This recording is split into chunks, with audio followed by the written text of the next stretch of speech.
Hello, hello. Yesterday we had a league game. It was our team, TuTS, Turun TuTS versus HSK, Helsinki Sakiklubi. Uh, it's 8 players for each team, and we are not really in danger of being relegated to the lower division, or also not in danger of winning any medals. So we were pretty relaxed. There was more pressure for the HSK. They are at the at some risk, and yeah. So I faced Timothy Pinham. HSK used to have Hübner, Grandmaster, playing for them, but I guess not anymore. He's pretty old. Uh, a German Grandmaster who also speaks Finnish. But yeah, so Timothy Pinham, I think I played him once before, beat him, and this time I had black pieces. I feel like I've had many black pieces in this league. Yeah, the King's Gambit. As usual, I didn't prepare much for my game, like 20 minutes. I did notice he played this a lot on chess.com, but yeah, when you have 20 minutes to prepare, it's kind of too little time to go to play very ambitiously. So I just played what I usually play, d5, and yeah, I call this like the safest way, safest way to handle King's Gambit while also being slightly better. Knight f3, knight f6. So yeah, I looked at this line a little bit. So at least I knew these moves. White has to be a bit careful. If he castles, there's this check, loses the bishop. So yeah, d4 stops this diagonal. And yeah, I just protect my pawn, castle, castle. And this is kind of an interesting position because I have double pawns and white has this kind of like nice center. But yeah, this f4 pawn is kind of annoying. This bishop on c1 cannot enter the game so freely, and I have some kind of like knight g4, knight e3 ideas in some positions. And it's not so easy for white to start pushing all his pawns. So he plays knight d2. I just develop, knight c4, bishop c7, as usual. I won't allow white to get rid of my bishop pair. He takes, so now I have like a weak pawns here, kind of. But in many cases, I can play like c5, and then white will lose his center pawn, and I won't have my weak pawn anymore there. Queen d3. This was kind of like an annoying move. One of these knights are gonna jump to e5, attacking my bishop, attacking c6, and also blocking the defense of the f4 pawn. So I thought, okay, I will just take on f3.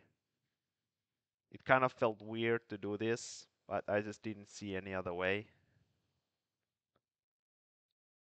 And yeah, I just protect my pawn.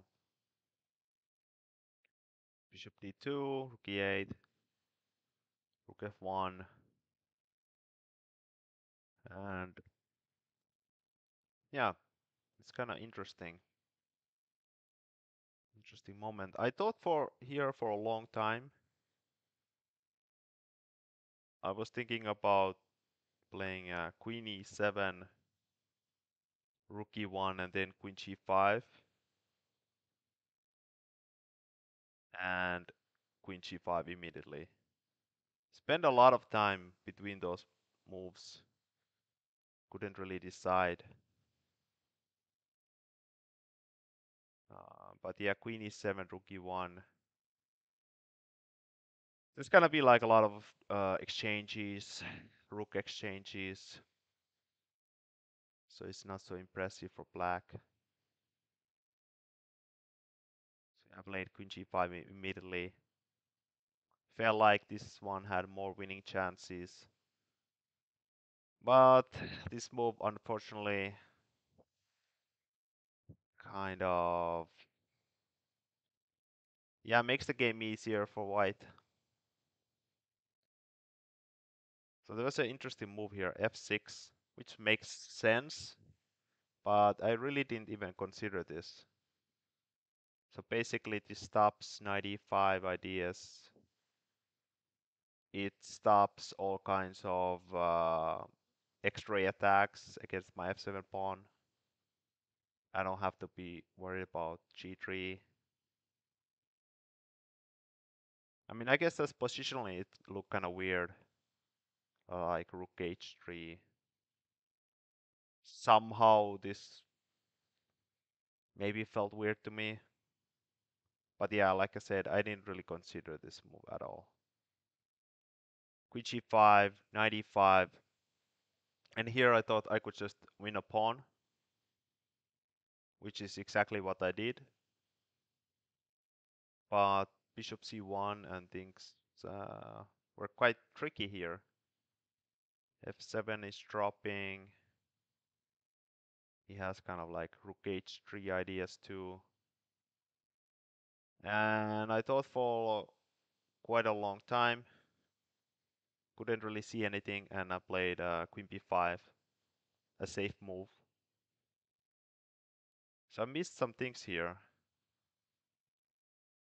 I think the move was queen b6, king h8, and here I think at some moment I did look at rook a d8. And what I missed was rook f7, knight f6, queen c4, rook d4. Yeah, I just missed this move. And the queen cannot protect the rook.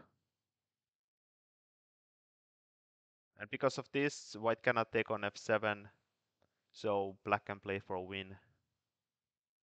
I only looked at rook e7 and something like this, like c4, knight b4, queen c3. Bishop b2 is coming, and if I take on a2, queen f6, and bishop b2 is coming again. Something like this, and it just felt like losing for black. So I thought I had no choice but to exchange the queens. Rook f7, and now I think a kind of a annoying move, knight f6 immediately. And my point is that the rook doesn't have too many squares. If rook c7, I just win the rook with check. So white takes, and I feel like the pawns on a2 and c2 are kind of weak. I basically forced white to help my pawn structure because now they are connected. Like here on c6 the pawn is weak. And now they can protect each other and I can easily attack the c2 pawn. But still, it seems like this is too drawish. And here, again, I was thinking for a while. I couldn't decide between rook c8 immediately or a6. It seems like in the end, computer says that both Both are just draws. Doesn't really matter. I'm not sure. I couldn't really see either move really working. I played a6, but my opponent defended well. Takes, h3, kind of like strong move. Rook c2 and rook d1, quite annoying. If white takes on f6, I can just play like rook e2, and he cannot defend the g2 pawn. And here I think I should have some winning chances. But instead rook d1 is really annoying because his 7th rank rook cuts my king, and I always have to worry about some kind of checkmate. So my rook on e8 has to stay here on the 8 rank. And there's very little I can do here. Very little. I play rook c5 while still trying to play for a win. Uh, Computer says white's even slightly better after this. That I should just like take on a2 and allow white to play rook d7 and make some kind of perpetual check. But of course I want to play for a win. And white doesn't play perfectly. So I get some small chances. h5, rook f8. So finally I get my king out. Rook c5, check. King h6.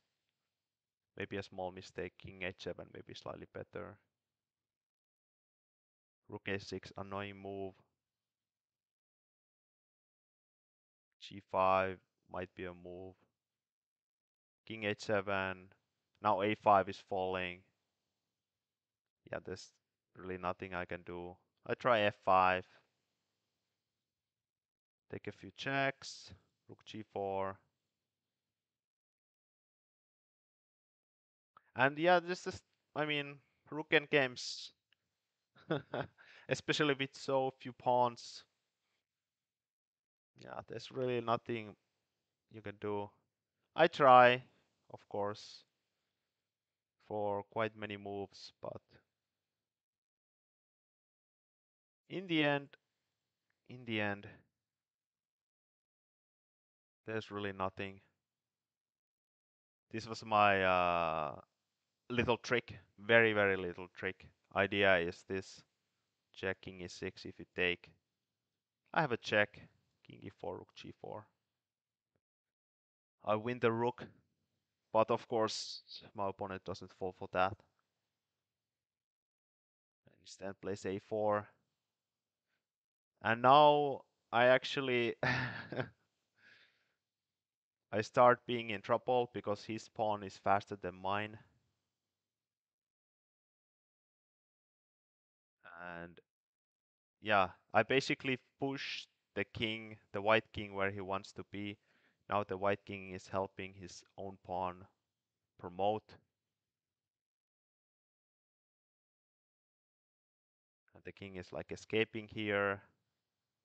And now I start kind of like panicking. Already only have like 10 minutes.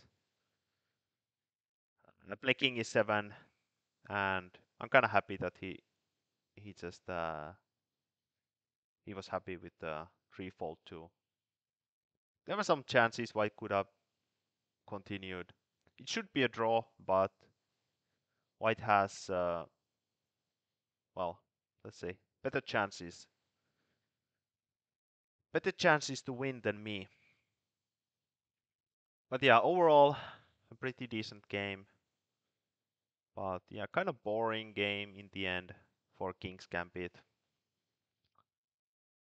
Maybe next time I should prepare some kind of more interesting line. But yeah, like I said, this was the safest way to handle King's Gambit.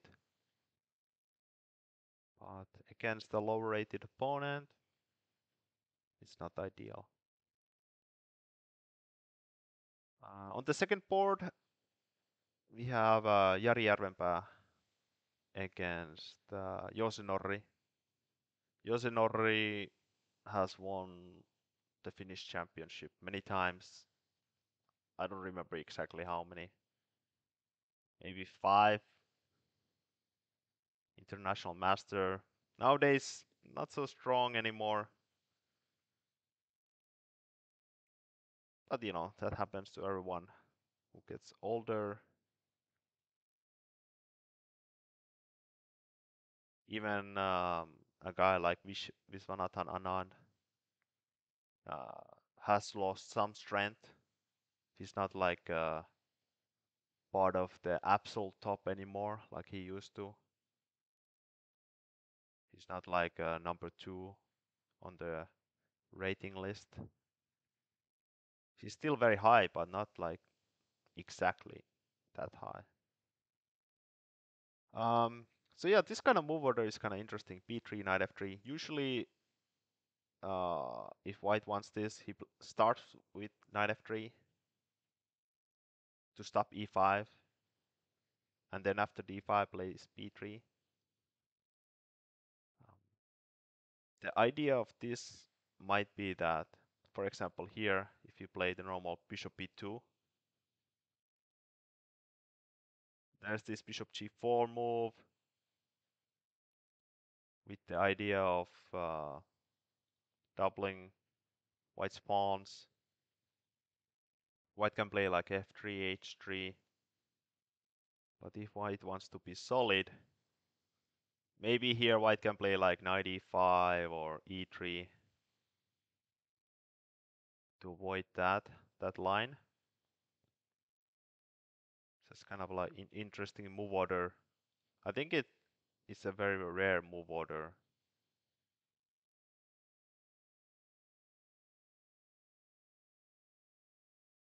E3,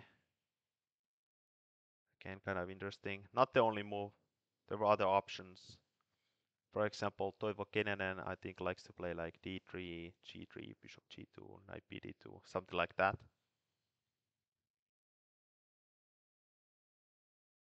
But here we get this, we just get a d4 opening. I think it's called Kolle Koltanovsky with the b3, b2.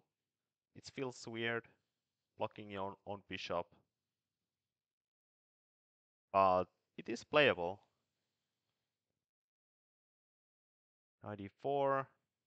This is the problem of playing d4. White, black can put the knight there. And white has kind of like wasted time. The bishop on b2 is really like, yeah, it's hard to make it playable. Like, it will take some time to get it active. c4, queen f6. This move tells me that black knows this position. And I think Jose knows his openings quite well. The idea is it stops knight e5, and there are some kind of attacking ideas, queen h6 and stuff. c2, c6, knight c3, and bishop g4. Black could of course always take on d3, but bishop g4 is more exciting. Knight e2. Maybe a better option was knight e1 with the idea of defending the second rank. For example, in cases like this, it can be nice that the queen is there. You can play like f3 and queen g2. Knight d2 was played, and g3. And this is kind of suspicious because white has all these holes here. Usually the bishop on d3 is on g2, and that would be fine for white, but it's on d3, so white is in some trouble. f5, strong move, playing aggressively, stopping white from ever playing e4. C takes d5, maybe a mistake. Uh, this is a typical response, I think, in Stonewall, where you force black to capture with the c pawn, and then you somehow get through the c file. But I think white usually has a knight on c3, and it can like jump around. But now there's only a bishop. So all these squares on the c file are controlled, and it's not easy for white to get through there. So maybe white should have played b4, b5, and that would have been more active. f4, another move computer doesn't like. It looks kind of okay. Stop c5, and it looks like being a play like rook f2 to defend everything. But the light squares around white king, they just continue being weak forever. So this is strategically, I guess, kind of risky. And black can still attack with g5. Queen h5. The idea is to stop this knight f3, knight e5 idea. Bishop e2. I'm not really sure what was the point of this move. Like to me, it makes more sense to play like a3, bishop b4 to exchange off the bad bishop.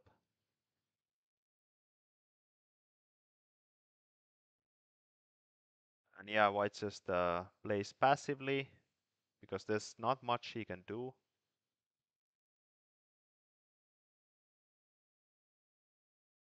And black slowly improves. Rook c2. And rook f8 was played. But there was a moment black could have already, I think, won the game by just taking. And the good thing about capturing things is that it's fast. And I think here there were some kind of sacrifices. Bishop f4. I think this somehow worked. With some kind of like a check and bishop e4 idea.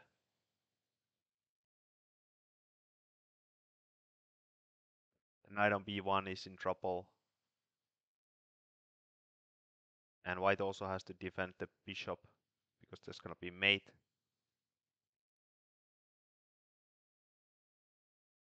But instead, black just play rook f8, knight e2, and white is holding on.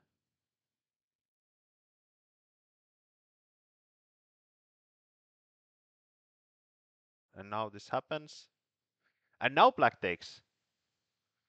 But this is just an inferior version of the previous one. Because the bishop is on g4, it's blocking the g file.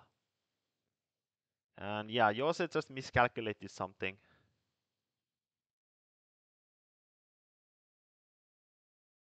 Computer wanted something like, I think, rook g7 first. And now taking.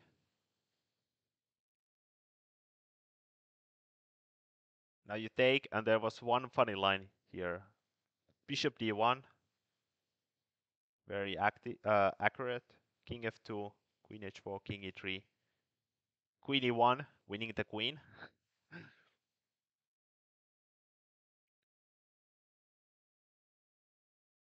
But yeah, bishop f4. He just chose the wrong moment. He had a few different ways of making this sacrifice work, but he just chose the exact wrong time to do it. He just miscalculated badly. So he missed Yari's counter defense. First check. Now you take rook g. Okay, queen g6 was played, but if rook g7, we just play rook c7, and there's nothing. There's nothing black can do. The rooks will be exchanged, and white will be up a piece.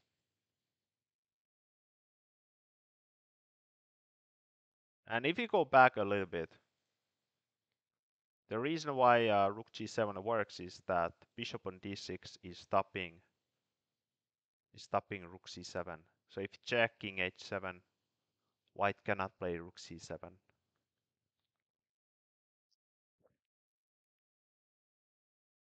So yeah, queen g6 was tried, but doesn't exactly work. Things were still quite tricky, and white had to be accurate. For example, king e1 was maybe an inaccuracy. The king is actually not so well on e1. And now there's some counterplay here. And white has to play quite accurately to win. And for example here, you might play h3 here. But black is actually winning here. Queen c2, bishop a3, knight e4. You defend the knight and mate. It's suddenly just checkmate. But Yari correctly defended in the right way and just went away with his king. And continued playing passively, but it was enough. Finally, the bishop is out of the cave,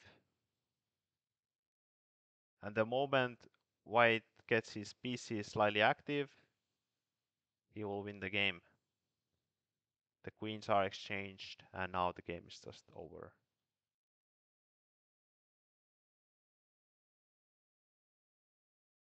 E3 is dropping. It also still continued, but it is hopeless. F5. If black takes, we take on d5. So yeah, let's move on to the third game. Antti Lehto versus Teemu Topihulmi. So we get a Semislav.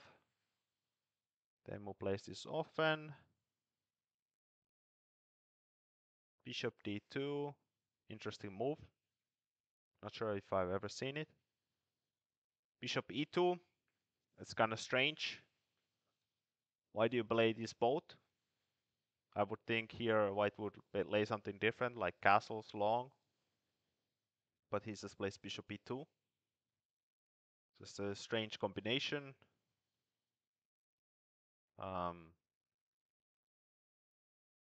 Here, by the way, maybe the easiest way to play for black is just taking here and playing e5. And like the arrows show, the key is that the rook is defending f7. In the game, rook e8. Now if you do the same maneuver, it's not as effective because there's some counter punches here with knight g5. So b6 was played, which is fine. Bishop e7, maybe a bit slow. Could have just taken bishop b7, maybe slightly faster way of playing. And in many of these moments, white could have played c5. It's like a positional idea. um, blocking the activity of bishop c8. What? But white didn't do that. In many cases, he had the chance. I think he was afraid of some kind of e5, but this doesn't work because of, for example, here d takes, knight e5, bishop takes. I guess this is what white missed. And knight g5. So this is kind of like a typical. And now there will be some holes. Holes in black's position, and bishop c4 is coming. And black is in big trouble. So yeah, c5, a positional move, but also tactical. Knight e5 was played, but it just led to a bunch of exchanges.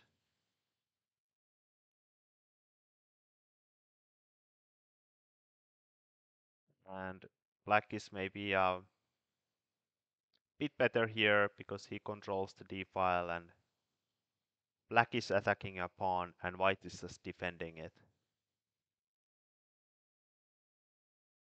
But in the game, black offers the trade of queens, and this helps white.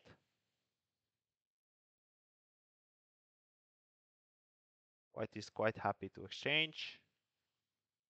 King f2, g5. Maybe also a mistake because it's putting pawns on the same color as the bishop, which is usually not what you want to do.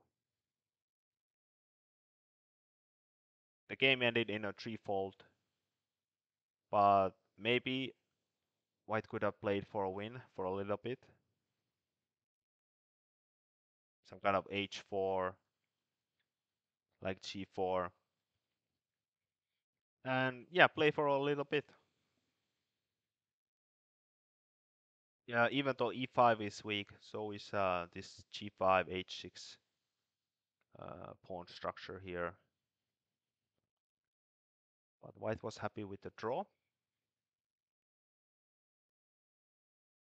And now we move on to the fourth game. Nuti Sorsa versus Marco Cattaneo. Never heard of him. I think he's from Italy. A master. Playing the Alihin. Knight c3. This is kind of annoying. Like if I'm playing the Alihin, this might be one of the. This is the move I least wanna see because it's too solid. And when I play the Alihin, I wanna play for a win. And it's hard to play against this knight c3 move. e6, takes, d4, d6. Bishop f4, strange move. Knight f3 is just normal. And now, if black takes, what does this look like to you? It looks like the Russian defense. When I'm playing Dalihin, I don't want to play the Russian defense. Maybe this is a slightly better version for black, but that's it. Not too many pieces left, and very symmetrical pawns. Just not fun to play.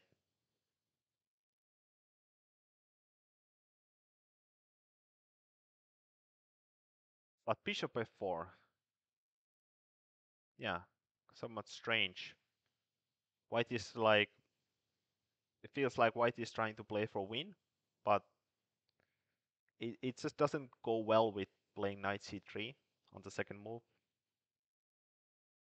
And d takes e5. Yeah, all this feels strange. This is somewhat strange. c5, black takes the center. Queen d2. Again, like black is playing, white is playing for the win, trying to castle queenside, and somehow decides against it. I guess this was all his plan. This was his plan, but at the last moment he changed his mind because, for example, bishop e6, d4. There's a lot of pressure. The cannon is hitting a2, and decided to play it safe. But when you change plans in midway, even though black hasn't changed his plan, it's not a good sign. Black, yeah, it just develops harmoniously, has a good center. e5 is weak. And g5, black is playing very actively. And this is the problem playing bishop f4. There's g5 and black gets a tempo. If there was instead knight on f3, it wouldn't be a tempo. And h5. So black has the center, black has the king side, black has everything. All his, like, many of white species are just, they have a trouble even getting off from the third rank.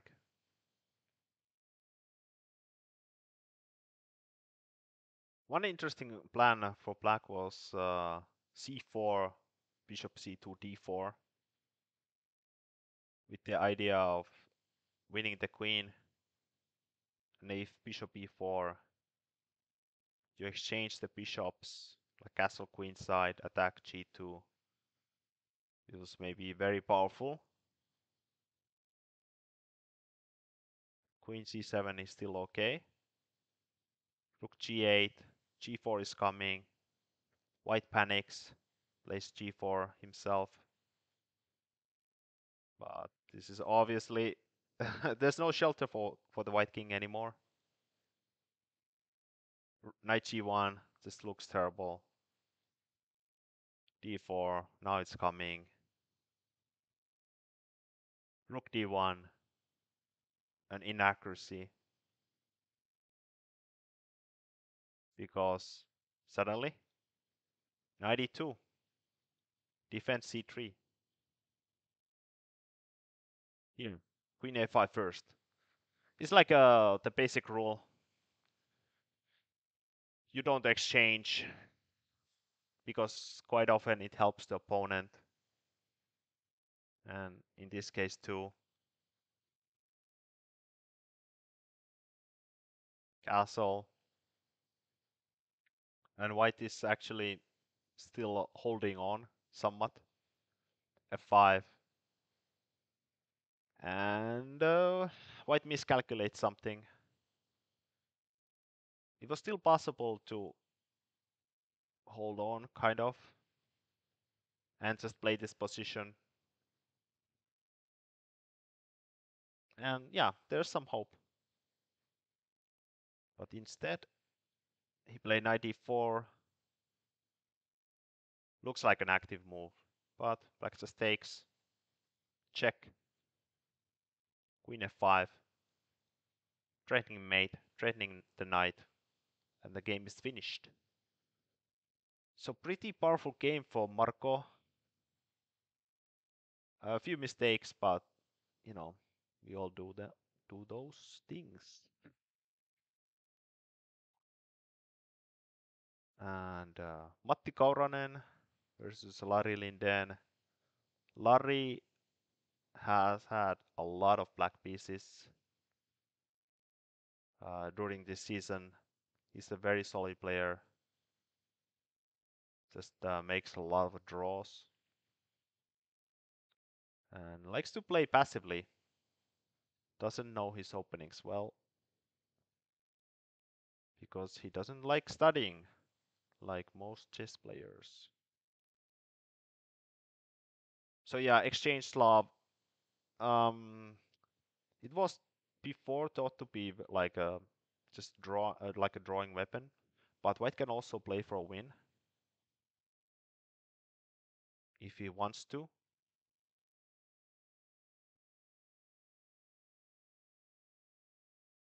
So h3. So white never has to worry about knight h5 anymore because the bishop can go to h2. Queen b6.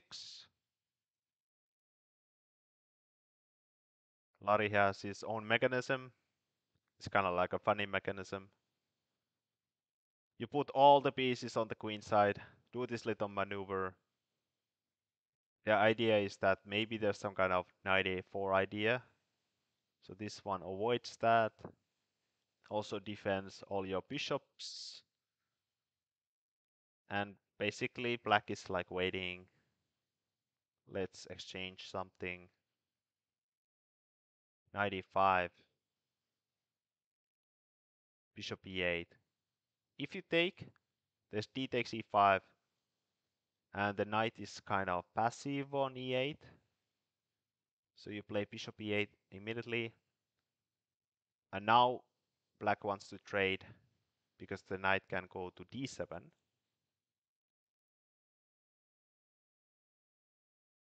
So bishop takes instead.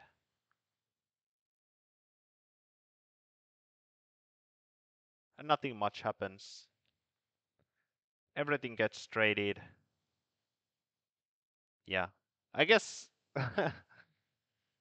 yeah, this is the reason why yeah, the exchange Slav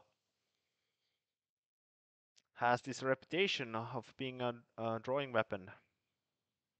But even here, you can continue the game. Black is maybe very slightly better. But yeah, basically there's nothing going on. Very symmetrical. Both have the bishop pair. But you could continue, and someone might make a blunder.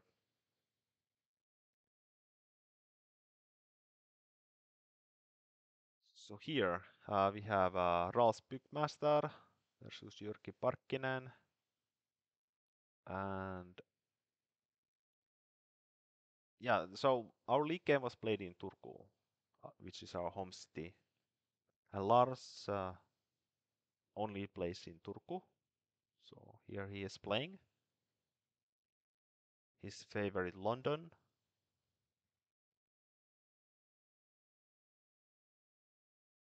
Queen e7, a rare move. Planning to play e5, I guess. And sometimes in the London you have to be flexible. Like when black makes like a slow move like this, maybe it's time for you to play active. With c4. But London players, they don't want to do this. So Lars plays c3. And black is quite comfortable. So first black defends d5. And next he's gonna play e5. So Lars thinks, okay, I have to play knight e5, but this is just... it's just not working. It's too easy for black. It's too early. Black has developed a lot of pieces. White has developed only two. He's moving again. Yeah, it just doesn't work. Like the idea is that white wants to play like knight e2, bishop d3, f4 to protect the knight. But he doesn't have knight d2. He doesn't have bishop d3. He has nothing. So knight e4, f4, bishop takes, knight takes. And you just have a double pawns here. A weakness. You have the open H file. But it's not enough. f5. This move. This move lost 2 pawns. 2 pawns, which looks kind of natural, is actually a terrible move. Basically, it just it does nothing. The knight on d7 is out of the game, and so is the bishop on c8. Black has to get them active. So queen g5, queen f3, defending e3, and now f6. You take, knight f6.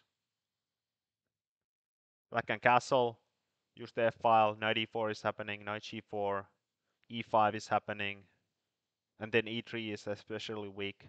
The bishop gets out, and black has just a wonderful game. But f5 was played, and yeah, black has no activity. Suddenly, these double pawns don't matter too much because there's no way for black to attack them.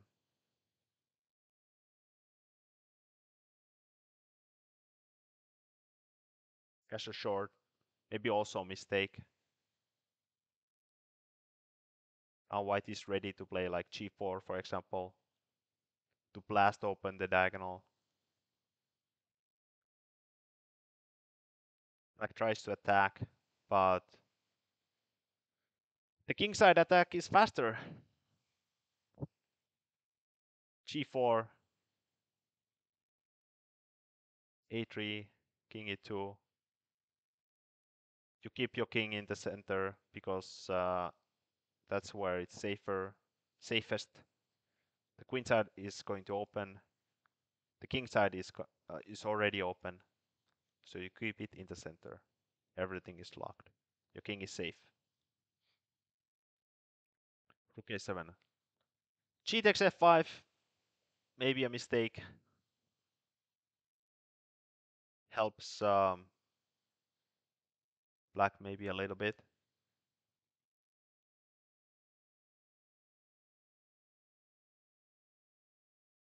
G4. G6. Also maybe helps a little bit.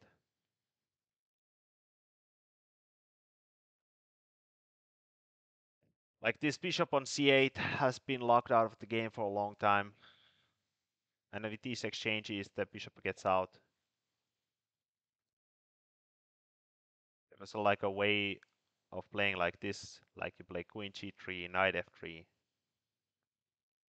You double your rooks on the h-file, play knight g5, play queen h4, and then take on h7. Like a simple idea. Maybe it's a sacrifice, maybe not, but white crashes through faster than black crashes through on the queen side. But this was played and black gets some hope. At least there won't be a mate anymore. White is still better, but not as much. The rooks get traded, and now black makes a miscalculation. G5, queen h5. And I think what black missed was g4, check, queen f8, queen e6. And I think he saw that the knight is hanging, but he didn't see that the pawn is hanging also.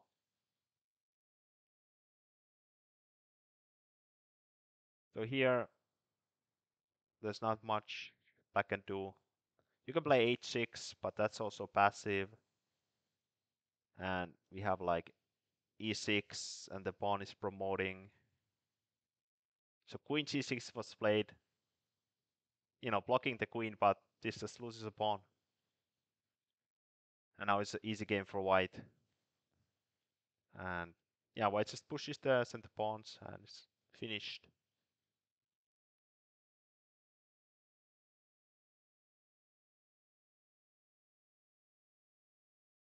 d2.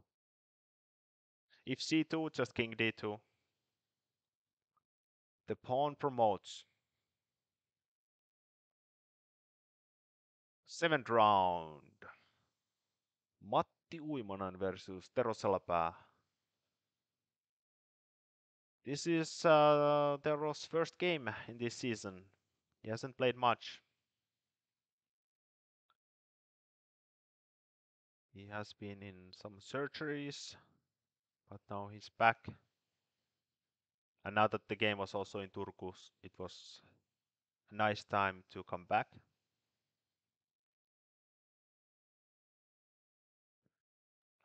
This is called the martial defense. It's kind of like a Grunfeld, but exactly against the ideas of Grunfeld, because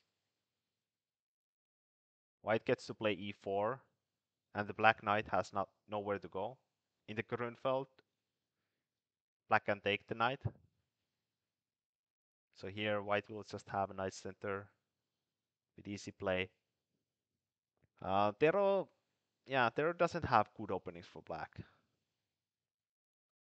Only with white, because he plays the London.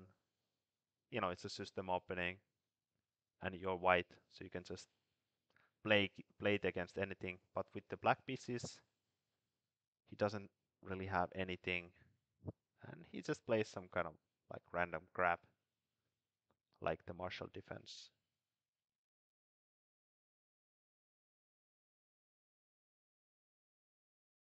Yeah, this kind of reminds me of Alihin, but the e4 pawn is, I think, on c4, and the black c pawn is on d6. And there we have, black has just more options. Like, so this is kind of like an inferior version of that. But there's some benefit at least. The queen is putting pressure on d4. Might be helpful in some situations. Queen d2, slight inaccuracy, already allowing bishop takes f3 with the idea of knight c4.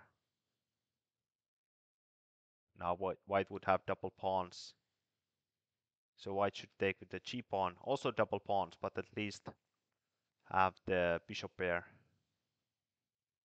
And it's, you know, it's not so easy to attack on the g file.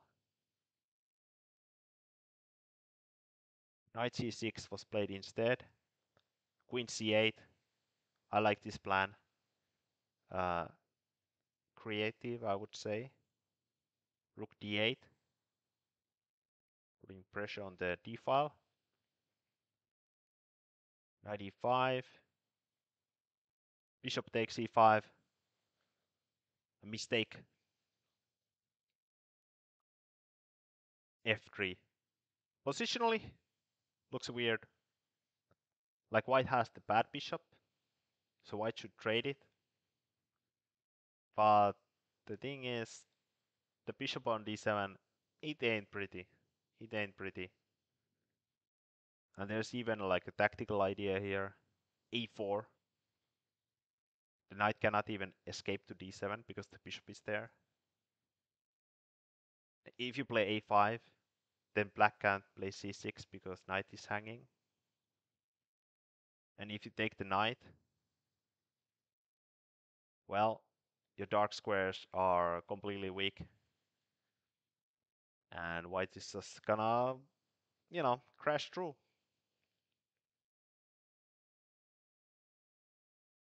But castle happened instead, and after c6, black is surprisingly comfortable here.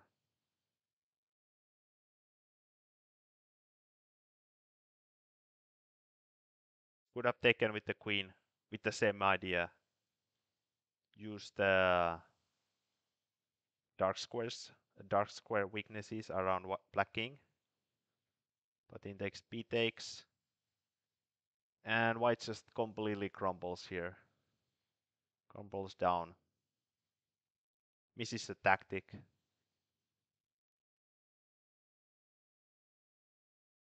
And Tero plays it safe. Wants an end game. And now just wins one more pawn.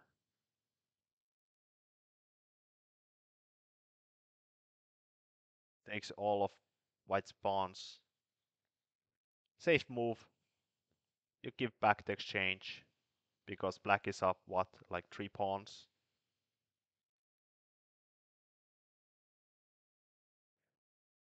And white resigned. He's gonna get checkmated very, very soon. The last game. Riku versus Ville.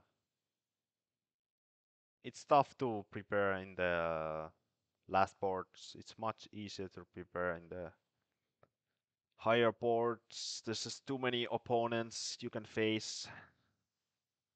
I think Riku tried to prepare like maybe for 5 minutes against Ville, but I think it didn't really help.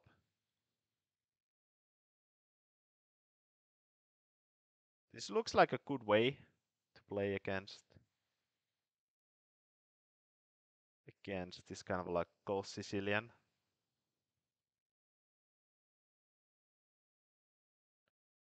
This knight on c3 is maybe not the most helpful in this position.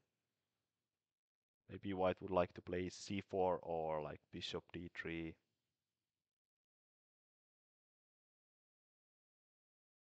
So might be a cool move order. Black can also play queen c7 here, but b5 was played. Also looks really annoying. Like b4 is coming at the right moment. g3 was played. Maybe not the most accurate. Because first of all, it's slower. Bishop d3 is just one move. And the pawn is pinned. If the bishop was on d3, you could play e5. Now you can't.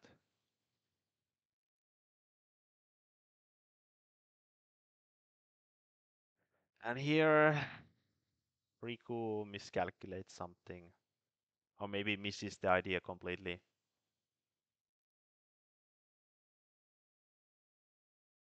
And castles. Missing. I think Riku didn't miss b4. I think he was planning to play knight e5. But he missed bishop e5. Winning the exchange. So instead, white should have played like a3 or immediately knight d5.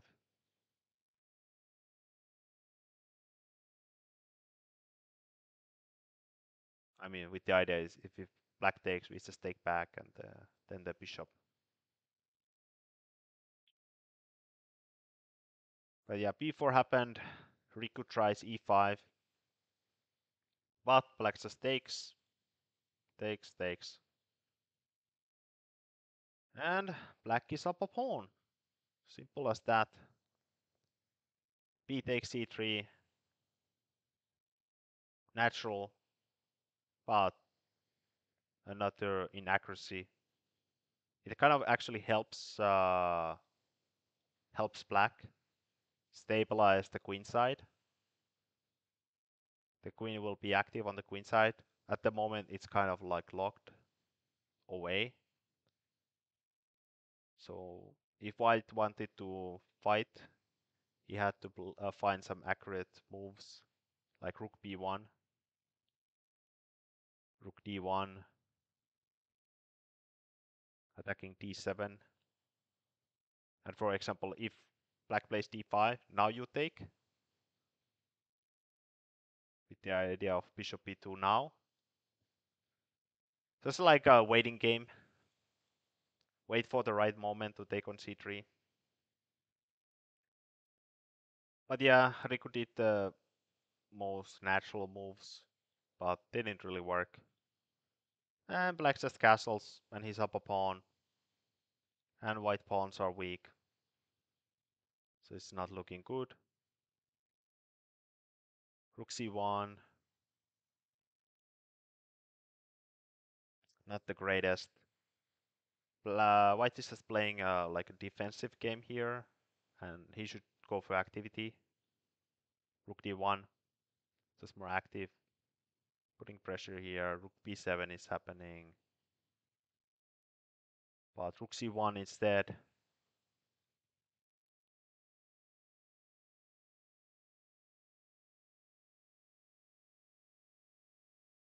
And yeah, queen f3.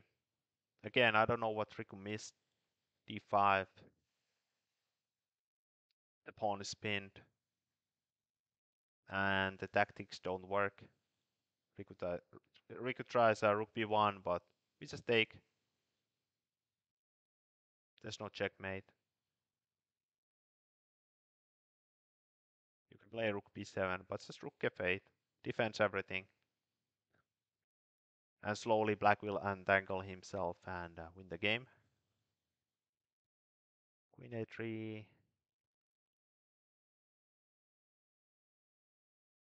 Yeah, it's kind of desperate here. Black just has everything. He has the pawns, he has the attack, he has the activity.